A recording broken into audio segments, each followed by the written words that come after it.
वन्हा अनिल मुनकर वस्बिर अला मा असाबक।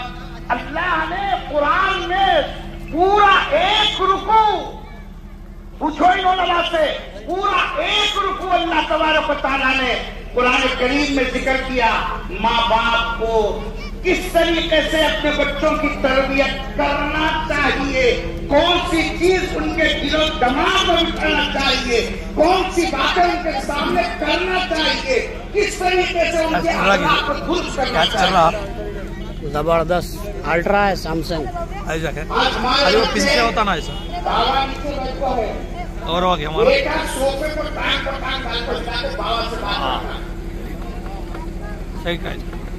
तुम बोलो बेटे के अंदर ये जो आदत आई, इतना क्लियर क्या आज करा दे बाप का मुकाम बड़ा है छोटा है जी, बाप का मुकाम बड़ा है नहीं है।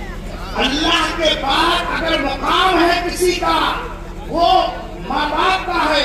वक़ज़ा रब्बुका अल्ला तअबुदू इल्ला इय्याहु व बिल वालिदैनि इहसाना।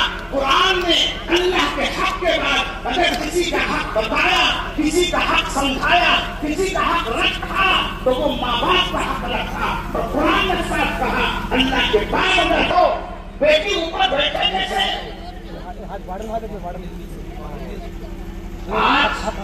मैं घर में किराया के पास बेटी बाप से पैसे मांगी, सुन रहे बेटी बढ़िया हवा भी आई बेटी से, उसकी दूसरे मुद्दा को दिक्कत तो नहीं।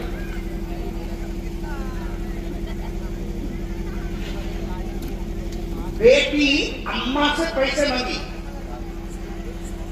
अब आजकल बच्चे कैसे सताए, पॉकेट मनी बना इतना सताए नहीं है रे, मेरे को नहीं मालूम होना कहाँ से लाना बाबा, कहाँ से तुमने मेरे खोना। बाबा क्या करना, बेंच के ऊपर से आके जो तनख्वाह मिलेगा बेंच के नीचे से पाइप पानी को वो भी लेगा।